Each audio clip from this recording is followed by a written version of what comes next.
Hi friends, నేను మీ శ్రీకాంత్. చాలా రోజుల నుంచి వీడియోస్ చేయాలని ఉంటుంది కానీ వీడియోస్ చేయలేకపోతున్నాను. ల్యాప్టాప్ పాడైపోయింది. సో ఇంక నెక్స్ట్గా ల్యాప్టాప్ కూడా ఉద్దేశం అయితే లేదు, కానీ గేమింగ్ పీసీ బిల్డ్ చేద్దాం అనుకుంటున్నాను. నియర్లీ 2 lakhs దాకా అవుతుంది. ఆల్మోస్ట్ రెడీ అయిపోయాను. నెక్స్ట్ ఇయర్ తీసుకుందాం అంది కొత్త సంవత్సరంలో గేమింగ్ పీసీ. సో ఒక ఇంపార్టెంట్ ఒక మెసేజ్ మీకు షేర్ చేసుకోవాలనిపిస్తుంది. యాక్చువల్లీ ఈ వీడియో ఎందుకులే అనుకున్నాను, కానీ సాధారణంగా మనకి టెలిగ్రామ్, వాట్సాప్, ట్విట్టర్, ఇన్స్టాగ్రామ్, చాలా స్నాప్చాట్, చాలా మనకి ఇటువంటి సోషల్ మీడియా యాప్స్లో ఒక అన్నోన్ ప్రొఫైల్స్ నుంచి మెసేజ్లు వస్తూ ఉంటాయి. నాకు కూడా దగ్గర వస్తూ ఉంటాయి. టెలిగ్రామ్ నుంచి అయితే ఒక అమ్మాయి ఫోటో పెట్టుకొని మళ్ళీ కాంటాక్ట్ చేయాలని చెప్పి, హాయ్ అని చెప్పి, హలో అని చెప్పి అలా వస్తూ ఉంటాయి. సో ఏమైందంటే రీసెంట్గా ఇప్పుడు మీకు చెప్పేది రియల్ స్టోరీ అనమాట. నా ఫ్రెండ్కే జరిగింది. సో అందుకే వీడియో రికార్డ్ చేసి అప్లోడ్ చేద్దాం అనిపించి చెప్తున్నాను మీ అందరికీ. సో వీడికి టెలిగ్రామ్లో ఒక అమ్మాయి ప్రొఫైల్తో హాయ్ అని చెప్పి మెసేజ్ వచ్చింది. వీడు కూడా స్టార్టింగ్ ఫేక్ అనుకొని ఊరికే టైంపాస్ కోసం చాట్ చేయడం జరిగింది. సో తర్వాత ఆ చాటింగ్ కాస్త వాయిస్ మెసేజ్ దాకా వెళ్ళడం జరిగింది. సో అవతల పక్క నుంచి ఆ వాయిస్ అనేది ఫీమేల్ వాయిస్ ఉండేసరికి ఇంక వీడు మనోడు ఆగలేదన్నమాట. నిజంగానే ఒక అమ్మాయి చేస్తుందేమో అనుకొని వీడు రెచ్చిపోయాడు. సో ఆ తర్వాత ఆ నెక్స్ట్ స్టెప్ ఏమైందంటే ఇంకా వీడియో ఫోన్ కాల్స్ చేయడం జరిగింది రోజు. సో ఇంక మనం డిసైడ్ అయిపోయాడు ఒక అమ్మాయి చేస్తుందని. ఈ రిలేషన్షిప్ అక్కడితో ఆగకుండా నెక్స్ట్ లెవెల్కి వీడియో కాల్స్ చేయడం జరిగింది రోజు. సో ఇంక వీడు ఫిక్స్ అయిపోయాడు, ఆ అమ్మాయి నా జీవితం సర్వస్వం.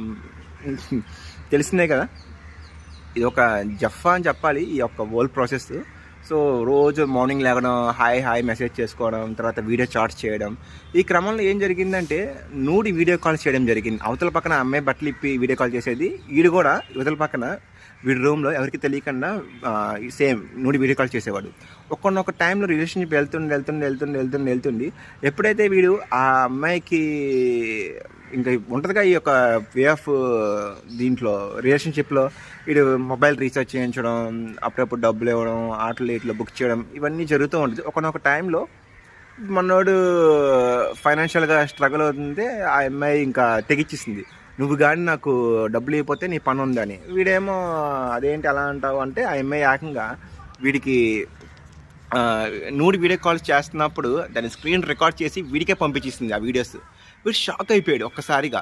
కానీ ఇక్కడ ఒక ఇంపార్టెంట్ పాయింట్ ఏంటంటే ఎప్పుడైతే వీళ్ళిద్దరూ ఒక జఫా రిలేషన్షిప్లో ఉన్నారో ఆ టైంలో ఆ అవతల పక్కన అమ్మాయి మనోడికి ఒక లింక్ పంపించి దీంట్లో ఉన్న యాప్స్ అని డౌన్లోడ్ చేసుకోండి, నాకు కమిషన్ వస్తుంది అని చెప్పడం వల్ల వీడు డౌన్లోడ్ చేసుకున్నాడు. మనం రిఫరెన్స్ అంటాం కదా, కానీ ఈ యాప్స్ అన్నీ కూడా మనకి గూగుల్ ప్లే స్టోర్ నుంచి కావు, బయట థర్డ్ పార్టీ ఏపీకే ఫైల్స్ ఉంటాయి కదా, అటువంటి ఫైల్స్ అనమాట. సో ఎప్పుడైతే వీడు యాప్స్ ఇన్స్టాల్ చేసుకున్నాడో వీడి మొబైల్ నెంబర్లో సేవ్ అయిన ఫోన్ నెంబర్స్ అన్నీ కూడా అవతల పక్క షేర్ అయిపోయినాయి.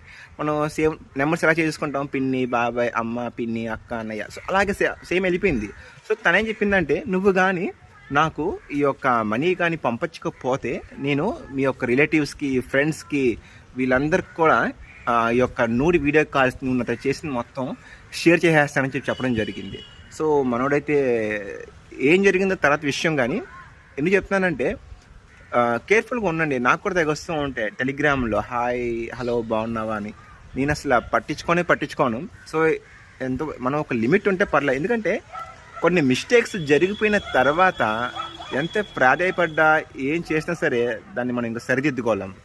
సో అందుకని చాలా కేర్ఫుల్గా ఉండాలి. సో ఒకసారి మీకు కూడా ఎవరైనా ఇలాగా అన్నోన్ పర్సన్స్, అమ్మాయే కానివ్వండి, వాట్ ఎవర్ ఏదైనా సరే కాల్ చేస్తున్నప్పుడు మీ లిమిట్స్తో మీరు ఉండండి. ఎందుకంటే ఈ మిస్టేక్ అనేది మీతోనే పోదు, మీ ఇంట్లో వాళ్ళు ప్రతి ఒక్కరికి కూడా చుట్టుకుంటుంది.